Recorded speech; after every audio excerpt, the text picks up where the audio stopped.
All right, YouTube. I actually just came in real quick just to do something real quick and special. I want y'all to listen to this right now because, typically I'm noticing that most people, they'll listen more to Caucasians, European people over someone that looks like me for whatever reason. I kind of know why, but that's besides the point.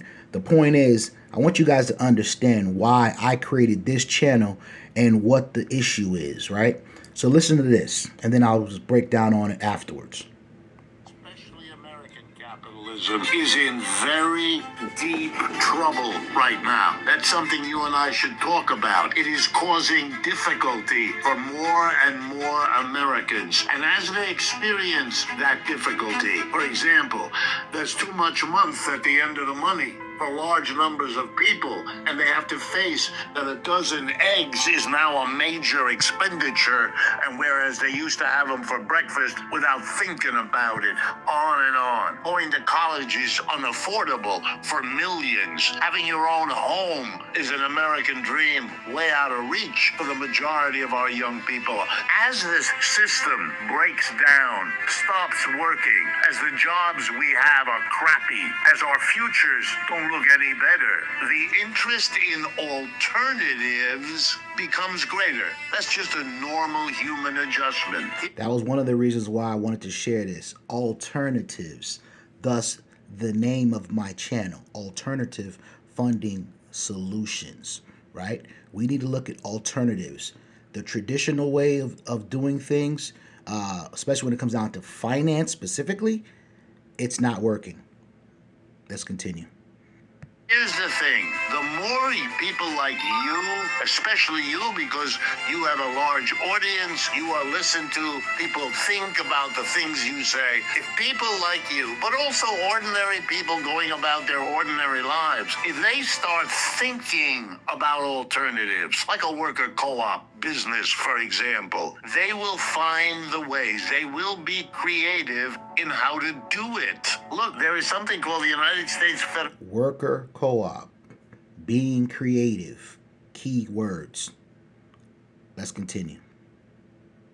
Federation of Worker Co-ops. There's so many American people organizing co-ops that they have to have a federation. And you go to their website and you'll see where they are and what they're doing and how they're growing. That's something an interested person can find out about. How do you set one up? How do you run one? You won't be starting from scratch because many thousands of people in this country and even more outside have decades-long experience. In Spain, there's something called the Mondragon Cooperative Corporation, which is the seventh largest corporation in all of Spain.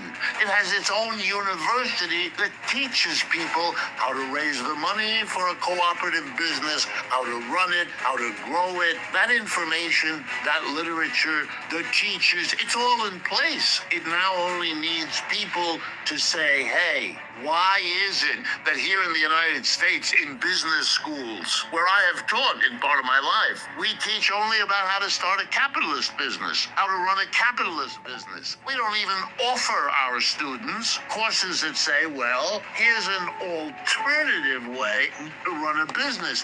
It would have its problems and we would have its solutions. You're not in a world that gives you no choice. I love it when Americans have to be told, you claim that you believe in freedom of choice. A lot of people don't have a choice when it comes down to a job or what they do for a living, to earn a living. This is one of the main reasons why I did this recording today. Let's continue. For you to have freedom to choose between a capitalistically organized business and a worker co-op based business, you'd have to learn about it in school. You'd have to hear about it on the news. You'd have to have examples in your community where you could go and see how it works. Imagine how a job there would feel and work for you or your family. We don't have any of that. We have a capitalist system that wants us to believe believe we are stuck in it, that it's the only one, that it's better than all the alternatives. That's what they thought in feudalism. That's what they taught people. That's what they taught in slavery, that God himself decreed that some of us are master-type people and others of us are slave-type. We had to fight our way out of those ways of thinking. And once people did that, that system was done. It may not have known it yet, but it... If you don't notice, right, back in the days there was a slavery class and a master class. And of course, obviously there was like management, but those upper management were still part of the slave class. So essentially, you're either a master or a slave. Even if you're in upper management, you're just a higher level slave, right? So this channel is teaching you how to break free from that mindset, that slave mentality. See, we should be coming together as bosses and be able to work together to create units and to be able to go out in the world and produce together.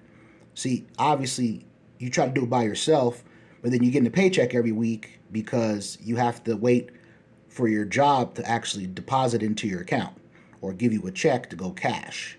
Whereas when you work together in a team, in a unit, you can actually produce income at any given time, right? According to how the group wants to do it. Let's continue. Was done. The fact that I'm talking the way I do, the fact that the audiences I face are larger now than they have ever been in my lifetime. Here in the United States, I was born in Ohio. I've lived and worked in America all my life. I have a bigger audience now, much bigger than I ever had.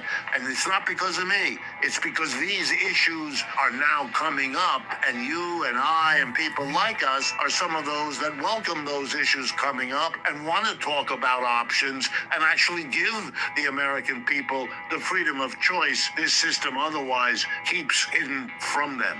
Human beings in the course of our history as a species, human beings have come up with a variety of ways of doing what we call economics. And all I mean by that is producing the food, the clothing, the shelter that we need to live on, and distributing the output, the houses, the bushels of corn, the shirts amongst us. I mean, that's the problem of economics. Get it produced and then get it distributed. And for example, in much of the early history of our species, we did this in small groups. We call them villages, in which we organized how do we get the bread baked, how do we get the housing built, how do we take care of our kids, all the usual Key word again, villages, right?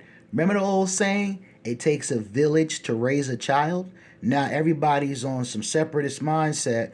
You don't talk to my child this kind of way, whereas that's how a child used to be brought up. They was raised by the neighborhood. If somebody saw your child doing something wrong, they would say, hey, get your behind from out of there and go home and get right. Whereas now, if you try to tell somebody's child that, they ready to fight and kill you just for telling their child something that they was doing wrong. Whereas you could have protected and saved that child's life from doing something wrong, right? But hey, it's your child. Nobody can tell me nothing about my child. That's that foolish mindset right there. A village, key word. Let's continue. Problems. Then at later stages in our development, we changed. The long story, we don't have the time for it, but we reorganized it and we broke away from doing it as a group in a kind of collective way. All of us pretty much equal, men, women, older, younger, and we developed a system called slavery, which most people think emerged from clashes between groups of villages, and the winner became the master and the loser became the slave of the master. Long story short, some people were in a position to control the situation, to decide what gets produced and how it gets produced and where and who. Let me put you onto something.